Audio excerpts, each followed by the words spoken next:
چلو اب ساتھ چلتے ہیں بائی شمسہ اقبال پارٹ 36۔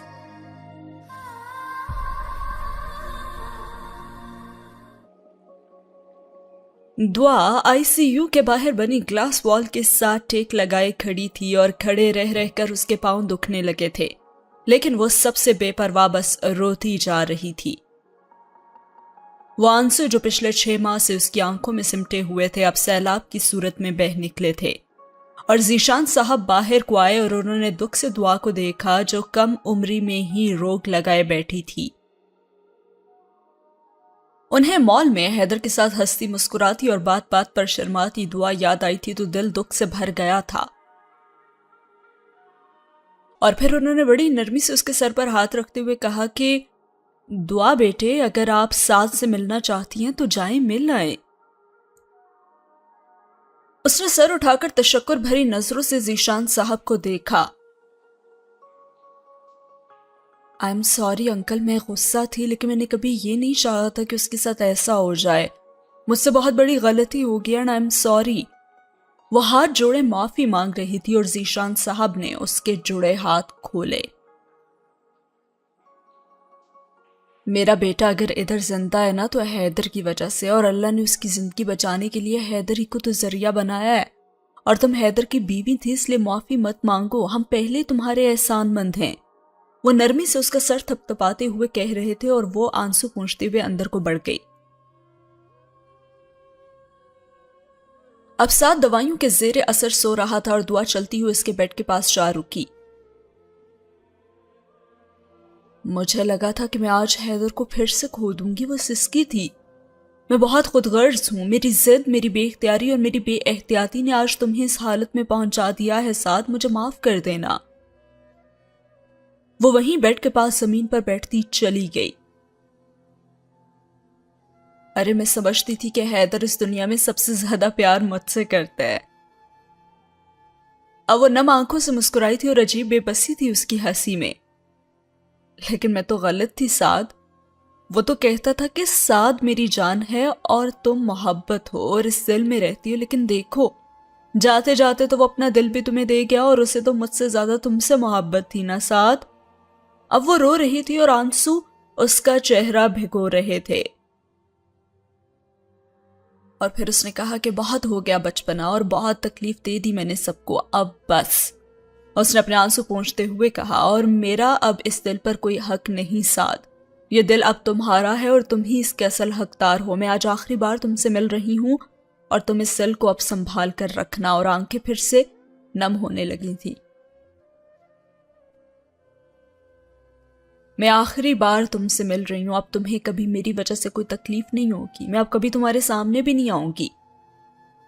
اور اس کی اس بات پہ کاتب تقدیر مسکرا دیا تھا۔ اب وہ اٹھی اور پلٹ کر جانے کو ہی تھی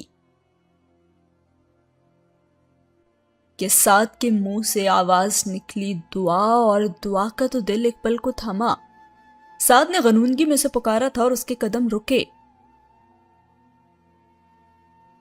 دعا سعد کے لہجے میں تڑپ تھی اور وہ پلٹ کر اس تک آئی۔ اس نے کچھ کہنا چاہا لیکن گلے میں آنسوؤں کا پھندا اٹکا تھا۔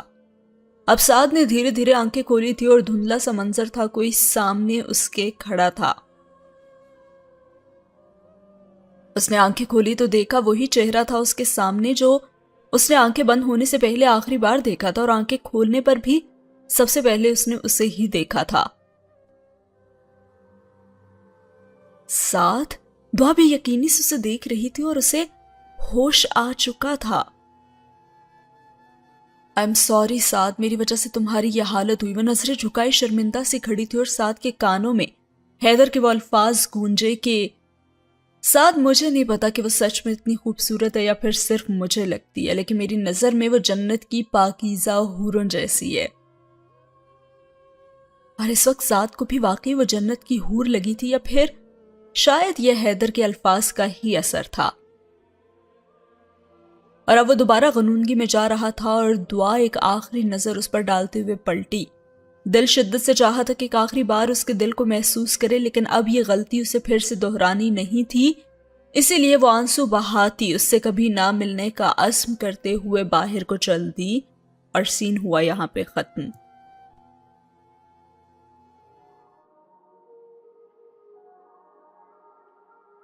ماہی اور ہادی بھی سعد کے کمرے میں داخل ہوئے تھے اور ہادی قریب جا کر کھڑا ہو گیا۔ ماہین سعد کے بیڈ کے قریب رکھی کرسی پر بیٹھ گئی اور وہ آنکھیں موندے لیٹا تھا اور چہرے پر زردی چھائی ہوئی تھی۔ ماہین نے اسے پکارا کہ سعد، اور اس نے آنکھیں کھولی اور اس کی آنکھیں اب تک لال انگارہ تھی اور ماہین کے دل کو کچھ ہوا تھا۔ اس نے اس سے پوچھا کہ کیسی طبیعت ہے اب تمہاری، لیکن وہ بنا کچھ کہے، بنا کوئی جواب دیے بس سامنے دیکھتا رہا۔ اور پھر ماہین اس کے پاس آئی اور بڑی نرمی سے اسے سمجھانے لگی، سعد، حیدر بھائی نے اپنی سب سے قیمتی چیز، اپنا دل تمہارے حوالے کیا، اتنی محبت کرتے تھے وہ تم سے، اور تم خود کو تکلیف پہنچا کر محض اپنے آپ کو دکھ نہیں دے رہے، انہیں بھی دے رہے ہو۔ اور وہ بے بسی سے کہنے لگا، میں تو یقین ہی نہیں کر پا رہا ہوں کہ وہ نہیں رہے اور وہ مجھے چھوڑ کر جا ہی نہیں سکتے، کیسے وہ ایسا کر سکتے ہیں؟ اب سامنے کھڑا ہادی اس کی طرف بڑھا اور کہنے لگا، اس کی زندگی اتنی ہی لکھی تھی سعد، تم بھی یہ ایکسپٹ کر لو اب۔ اور وہ کہنے لگا کہ آپ میرے سامنے جتنا مرضی خود کو مضبوط شو کر لینا بھائی، میں جانتا ہوں کہ آپ کے دل کی اس وقت کیا حالت ہے۔ ارے سعد اور ہادی، حیدر کے بغیر تو کچھ بھی نہیں ہے نا؟ اور وہ اذیت سے مسکرایا تھا۔ لیکن دیکھیں وہ چھوڑ گئے ہمیں، اپنے ساتھ کو بھی چھوڑ گئے، یہ جانتے ہوئے کہ سعد اب تک انگلی پکڑ کر چلتا ہے اور اسے اکیلے چلنے کی عادت نہیں ہے، یہ جانتے ہوئے بھی کہ سعد گرنے پر کبھی خود نہیں سنبھلتا، کیونکہ اسے یقین ہوتا تھا کہ اس کے حیدر بھائی ہیں اس کے گرنے سے پہلے اسے سنبھالنے والے۔ اور اب ایک آنسو اس کی آنکھ سے نکل کر کنپٹی سے بہتا ہوا تکیے میں جذب ہو گیا تھا۔ مجھے ایسا لگتا ہے کہ میری روح کا ایک حصہ مجھ سے الگ کر دیا گیا ہو۔ بھائی، حیدر بھائی کیسے جا سکتے ہیں؟ وہ ہادی سے پوچھ رہا تھا اور ہادی نے آگے بڑھ کر اس کا ہاتھ تھاما۔ وہ گیا نہیں ہے، وہ تو تمہارے ساتھ ہے نا یہاں، اس نے اس کے دل کی طرف اشارہ کرتے ہوئے کہا۔ اور دیکھو رونا بند کرو، تمہارے رونے سے اس کے ساتھ ساتھ ہم سب کو بھی تکلیف ہو رہی ہے، اور دیکھو مما کتنی پریشان ہے۔ ہادی نے نرمی سے اس کا ہاتھ تھپ تھپایا۔ کچھ وقت تو لگے گا نا بھائی مجھے یہ سب ایکسپٹ کرنے میں، وہ بے بسی سے بولا۔ ہاں صحیح ہے، لیکن اس وقت میں تمہاری وجہ سے کسی کو تکلیف نہیں پہنچنی چاہیے، ہم سب کے لیے، اب تم سعد بھی ہو اور حیدر بھی۔ ہم سعد سے اس بات کی امید رکھ سکتے ہیں کہ ہو سکتا ہے غلطی سے ہی صحیح وہ کسی کا دل دکھا سکتا ہے، لیکن حیدر ایسا کبھی نہیں کر سکتا۔ اس لیے جب اس کا دل تمہارے پاس ہے نا تو اس دل کی خوبصورتی کو بھی قائم رکھو۔ اور ہادی کی بات پر سعد نے اس بات میں سر ہلا دیا۔ اور پھر وہ ہادی سے پوچھنے لگا کہ بھائی میں یہاں سے ڈسچارج کب تک ہو جاؤں گا؟ اور ہادی نے بھی کڑے تیور لیے اس سے پوچھا کہ کیوں، گھر جا کر تم نے کیا کرنا ہے؟ اور اس نے کہا کہ میں حیدر بھائی کی قبر پر جانا چاہتا ہوں، اس نے تکلیف سے آنکھیں میچ کر کہا تھا۔ اور ہادی نے پھر دو ٹوک انداز میں کہا کہ تم اس کے لیے بھی تیار نہیں ہو، اور جب تم مکمل ٹھیک ہو گئے نا میں تمہیں خود لے کر جاؤں گا۔ اور پھر ساتھ بیٹھی ماہی نے بھی اس سے کہا کہ اب تم ریسٹ کرو۔ اور اس کے بعد ہادی کے پیچھے ماہی بھی اس کمرے سے نکل گئی اور سین ہوا یہاں پہ ختم۔ اب کچھ دن سعد ہاسپٹل میں رہا، اور جب وہ ٹھیک ہو گیا اور گھر آ گیا، اور تقریباً اس کو ابھی آئے گھر ایک ہی ہفتہ ہوا تھا اور وہ مکمل بیڈ ریسٹ پر تھا، تبھی کمرے میں لیٹے اس کے ہاتھ میں اب ایک لفافہ تھا جسے اس نے بڑی ہی ضد کر کے راشدہ بیگم سے لیا تھا، اور وہ لفافہ جو تھا اس میں تھا حیدر کا آخری خط۔ اب وہ احتیاط سے وہ لفافہ کھول کر اندر موجود کاغذ کو نکال رہا تھا، اور اس کے شروع میں لکھا تھا سعد۔ اور سعد کو ایسے لگا جیسے اس نے قریب ہی اسے پکارا ہو، اور وہ جواب دینے لگا اور کہنے لگا جی بھائی۔ اب اس نے گہری سانس لی تھی اور پھر آگے پڑھنا شروع کیا، جس پہ لکھا تھا تو آخر کار یہ خط تمہیں مل چکا ہے، یعنی کہ میں تمہارے ساتھ نہیں ہوں، اب تم اداس ہو نا، غصہ بھی ہو، بے بس بھی ہو، میں جانتا ہوں، میں تمہیں اتنا تو اب جانتا ہوں جتنا تم خود کو بھی نہیں جانتے۔ ارے میں نے تمہیں بھائی کہا نہیں، سمجھا بھی ہے اور مانا بھی ہے، اور تم نے ہر مقام پر یہ ثابت بھی کیا کہ تم میرے بھائی ہو۔ اچھا بھی اداس ہونا چھوڑ دو سعد، تم تو اپنے بھائی کی جان ہو نا، میں تمہیں اداس نہیں دیکھ سکتا، اور میری وجہ سے تو کبھی بھی نہیں۔ اور سعد کو بے حد رونا آیا تھا اس بات پہ، اور آگے لکھا ہوا تھا کہ اب یقیناً تم رو رہے ہو کہ سعد لڑکیوں کی طرح رونا بند کر دو، تم ایک آفیسر ہو۔ میں کبھی نہیں کہوں گا کہ بی میچور، کیونکہ تمہارا بچپنا مجھے پسند ہے، اور میرے بعد خود کو اکیلا مت سمجھنا۔ ہادی ہر دم تمہارے ساتھ ہوگا اور تم بھی اس کے ساتھ رہنا، اسے حوصلہ دینا اور اسے اداس مت ہونے دینا سعد، وہ میرا دوست ہے نا، سب سے اچھا دوست، اور تم خود بھی اداس مت ہونا کیونکہ تم تو بھائی کی جان ہو۔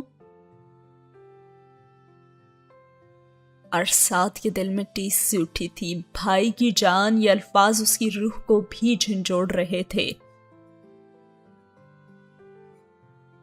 مزید آگے لکھا تھا کہ ابھی ہادی نہیں ہے نا، اس لیے آزادی سے یہ خط لکھ رہا ہوں۔ تم سمجھ رہے ہوگے کہ میں کتنا ظالم ہوں، لیکن ساتھ تم تو جانتے ہو نا کہ ہم میں سے ہر ایک کے لاکر میں ایسے خط موجود ہوتے ہیں اور ہم موت کے لیے ہر وقت تیار رہتے ہیں۔ میں اسی لیے سب لکھ رہا ہوں، اور یہ لکھتے ہوئے بھی نا میں تمہیں بہت مس کر رہا ہوں۔ اور اب الفاظ دھندلانے لگے تھے اور آنسو آنکھوں سے باہر آنے کو بےتاب ہو رہے تھے۔ پھر مزید لکھا تھا، میں چاہتا ہوں کہ جب میں نہ رہوں تو تم سب کا خیال رکھو سعد، تم ماہی کو کبھی ہادی کی نسبت سے بھابھی مت کہنا، تم میری نسبت سے ایک بھائی بن کر اسے آپی ہی کہنا۔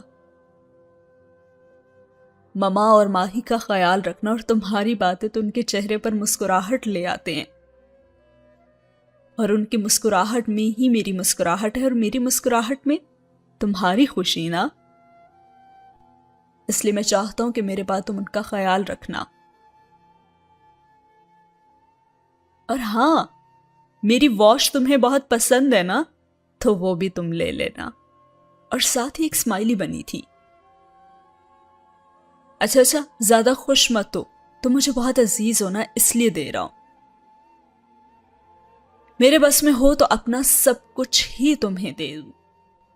اور بے اختیار ایک آنسو اس کی آنکھوں سے نکل کر چہرے پر لکیر کی صورت میں بہا تھا، اور سعد نے اپنے دل پر ہاتھ رکھا اور کہنے لگا، آپ تو اپنا سب کچھ ہی مجھے دے چکے ہیں بھائی۔ نم لہجے میں وہ بولا تھا۔ اب حیدر تو سعد کو بہت کچھ دے چکا تھا، لیکن حیدر نے بھی سعد سے کچھ مانگا تھا۔ آگے ہی حیدر نے لکھا تھا کہ سعد میں تم سے کچھ مانگوں تو کیا تم دو گے؟ اور اگلے لکھے ہوئے جملے پر سعد کے دل کو کچھ ہوا تھا۔ وہ سوچنے لگا کہ بھائی اپنا دل تک تو مجھے سونپ کر اب یہ کیوں پوچھ رہے ہیں آپ؟ ارے آپ تو جان بھی مانگتے تو میں دے دیتا۔ اور پھر حیدر نے وہاں لکھا تھا کہ میں زبردستی نہیں کروں گا، بس ایک درخواست کروں گا، چاہو تو تم پورا کر لو اسے، اور نہ بھی کرو تو کوئی گلہ نہیں ہوگا۔ میں نہیں جانتا کل کو کیا حالات ہوں گے اور میرے جانے کے بعد تمہاری زندگی میں کیا کچھ ہو چکا ہوگا، لیکن تم جانتے ہو نا کہ میں دعا سے بہت محبت کرتا ہوں، اور میرے جانے کے بعد تو وہ ٹوٹ جائے گی، بکھر جائے گی، لیکن میں تو واپس نہیں آ سکتا نا سعد، اس لیے میں نے سوچا کہ اگر مجھے کچھ ہو جاتا ہے تو کون سا ایسا قابل بھروسہ انسان ہوگا کہ اپنے مرنے کے بعد میں دعا کو جس کے حوالے کر سکتا ہوں اور جو اس کو سمیٹ لے گا اور اس کا خیال رکھے گا۔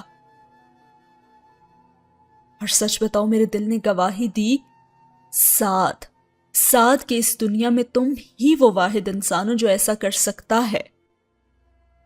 اور سعد کی دھڑکن ایک پل کو تھمی تھی، وہ سیدھا ہو کر بیٹھ گیا۔ اسے یقین نہیں آ رہا تھا کہ یہ سب کچھ حیدر نے لکھا تھا۔ ہاں میں جانتا ہوں کہ میں خود غرض ہو رہا ہوں، لیکن سعد میں چاہتا ہوں کہ مجھے کچھ ہو گیا اگر، تو تم اسے اپنا لینا، میری محبت سمجھ کر سعد، تم اسے اپنا لینا نا۔ اور سعد نے پھر بے یقینی سے ان الفاظ کو 3 سے 4 بار پڑھا، جیسے یقینی نہ آ رہا ہو کہ وہ سب حیدر نے لکھا ہے اور کوئی ایسے کیسے کر سکتا ہے یا پھر سوچ سکتا ہے۔ اور پھر اس نے آگے لکھا، میں جانتا ہوں کہ تم میری وجہ سے شاید اس بات کو کبھی قبول نہ کر سکو، لیکن یقین جانو کہ ساتھ تم وہ واحد انسان ہو جس پر میں دعا کے حوالے سے بھروسہ کر سکتا ہوں۔ اور یہ صرف ایک درخواست ہے ساتھ، اگر تمہارا دل نہ مانے تو چاہو تو تم یہ سب نہ کرنا، اور مجھے تب بھی تم اتنے ہی عزیز ہو کہ جتنی دعا ہے، یا پھر شاید اس سے بھی کہیں زیادہ عزیز ہو۔ اور سعد شوق کی کیفیت میں تھا، اور وہ سوچنے لگا کہ کوئی اتنا ظالم کیسے ہو سکتا ہے؟ بھائی کیسے آپ زندہ ہوتے ہوئے بھی یہ خط لکھتے ہوئے کتنی آسانی سے اپنا سب کچھ کسی اور کی جھولی میں ڈالنے کا سوچ رہے ہیں؟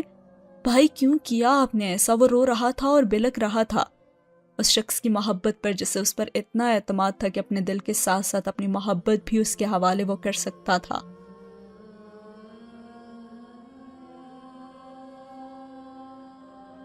اور پھر آگے لکھا تھا کہ فیصلہ وہ کرنا جس پر تمہارا دل راضی ہو، اور اپنا بہت خیال رکھنا، ایسے ہی ہنستے مسکراتے رہنا اور سب کا خیال رکھنا، اور جو میں نے مانگا ہے نا اس پر غور کرنا۔ تمہارا بھائی حیدر۔ اور سعد نے اس خط کو بند کر دیا۔ اس نے خط اندر ڈالنا چاہا تو دیکھا کہ ایک اور چھوٹا سا لفافہ اندر پڑا ہوا تھا، اور سعد نے اسے باہر نکالا اور اس پر حیدر نے لکھا تھا، یہ خط تم تب کھولنا جب تم دعا کو اپنا چکے ہو، ورنہ اس خط کو ساری زندگی بند ہی رکھنا۔ اور مجھے لگتا ہے کہ جلد یہ خط تم تک پہنچ جائیں گے، اور مجھے لگتا ہے کہ میری کامیابی کا وقت قریب آ چکا ہے، شہداء کے قافلے میں شریک ہونے کا وقت۔ اس نے خط پر لکھی تاریخ دیکھی اور اس کے ذہن میں جھماکا ہوا۔ یہ خط اسی تاریخ کو لکھا گیا تھا جس دن حیدر نے خواب میں سعدیہ بیگم کو اپنے اور اپنے شہید والد کی تصویر کے سامنے کھڑے روتے دیکھا تھا۔ تو گویا اس کی چھٹی حس اسے آگاہ کر چکی تھی کہ کچھ ہونے والا ہے۔ خدایا! سعد کا جی چاہا کہ حیدر اس کے سامنے ہو اور وہ اس کو گریبان سے پکڑ کر اس سے پوچھے کہ کوئی اتنا بھی ظالم ہوتا ہے کیا کہ اپنی زندگی میں اپنی محبت کسی اور کے حوالے کرنے کا سوچے، اور کوئی اتنا سنگ دل بھی ہوتا ہے کیا کہ اپنے مرنے کے بارے میں لکھے۔ وہ بلک رہا تھا، رو رہا تھا، بالکل بچوں کے سے انداز میں۔ حیدر نے اپنے دل کے ساتھ اپنی محبت بھی اسے سونپ دی تھی، اور یہی بات اسے اب بار بار رلا رہی تھی۔ کاش وہ جان پاتا کہ جو خواب حیدر نے اسے بتایا تھا وہ سچ ہونے جا رہا تھا۔ اس کا حیدر اسے چھوڑ کر بہت دور جانے والا تھا، لیکن یہ خواہش اب حسرت بن کر اپنے ساتھ کاش کا سابقہ لگائے دل میں گڑ کر رہ گئی تھی، اور ساتھ ہوا یہ سین ختم۔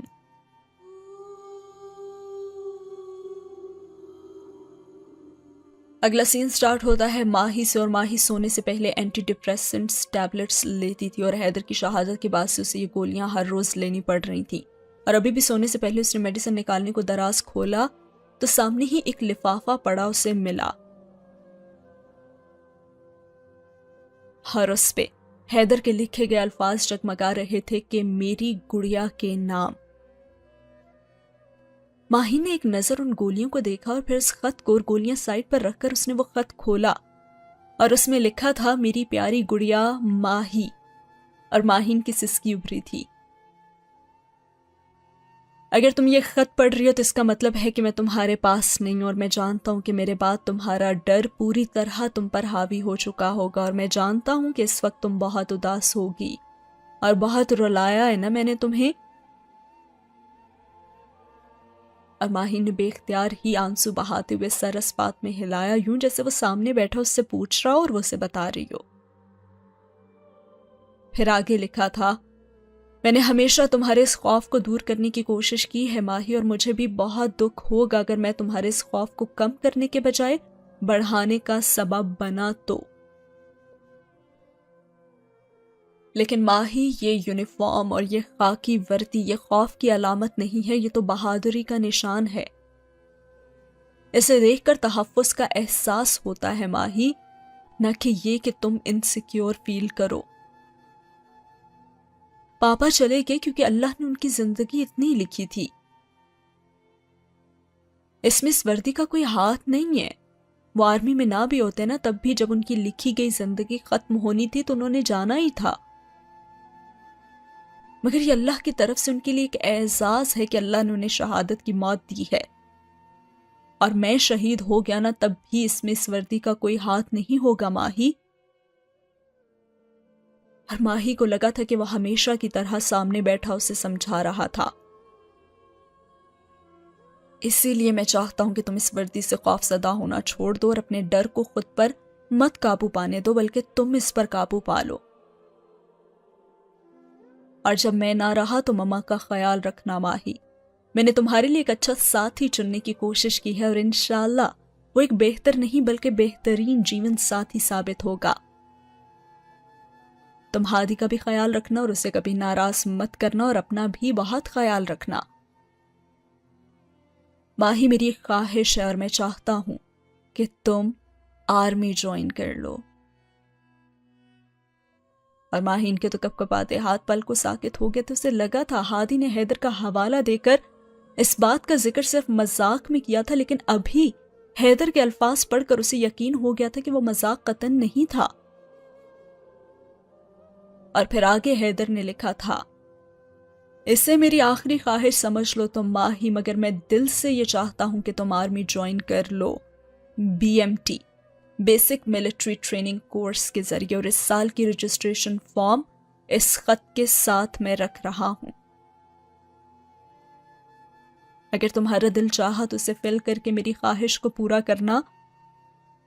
اور مجھے امید نہیں بلکہ یقین ہے ماہی کہ جب تم یہ خاکی وردی پہنو گی تو ہر خوف اور ہر ڈر تمہارے دل سے مٹ جائے گا.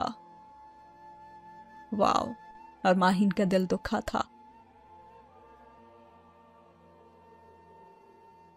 بھائی آپ نے مانگا بھی تو کیا مانگا مجھ سے، ماہی سوچنے لگی اور وہ سسکی. اور پھر آگے مزید لکھا تھا کہ ہادی، سعد، دعا اور مما کا خیال رکھنا. اور دعا کے حوالے سے جو فیصلہ میں نے مما کو سنایا ہے اس میں میری خواہش کا احترام کرنا اور مجھے غلط مت سمجھنا. اپنا بہت خیال رکھنا اور رونا مت ماہی، تمہارے آنسو مجھے تکلیف دیتے ہیں بہت. تمہارا بھائی میجر حیدر.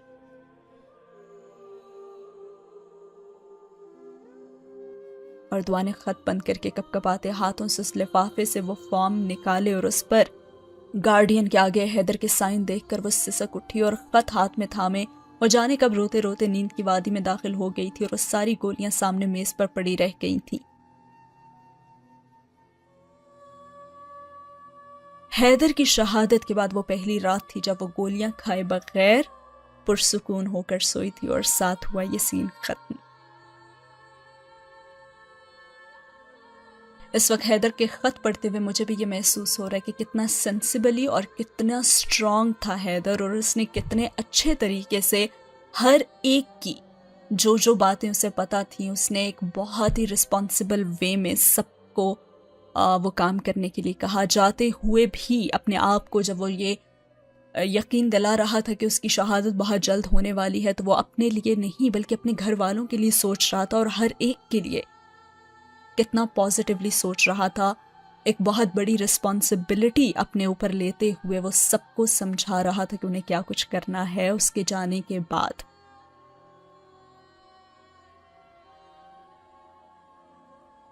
حیدر کو ان کی زندگیوں سے رخصت ہوئے اب 1 سال سے بھی زیادہ ٹائم ہو چکا تھا اور دعا سمیت تینوں گھروں کے تقریباً سبھی افراد حیدر کی جو آخری خواہش تھی اس کے بارے میں جان چکے تھے. لیکن سعد اور دعا کی خاموشی نے سب کو خاموش کرا رکھا تھا اور کسی بھی میں اتنی ہمت نہیں ہوتی تھی کہ آگے بڑھ کر اس سلسلے میں ان دونوں سے کوئی بھی بات کرے. اب سعد بھی واپس جاب پر جا چکا تھا اور حیدر کے بعد سے جس جمود کا شکار ان کی زندگی ہو گئی تھی وہ اب بھی قائم تھا. ہنسی مسکراہٹ ان کی زندگی سے گویا روٹ چکی تھی، لیکن ہنسنے اور ہنسانے والا سعد بھی اب کہیں کھو چکا تھا. وہ ہر وقت سنجیدگی کی چادر اوڑے، کام کا جنون سر پر سوار کیے اور گھر پر کم ہی آتا تھا. وہ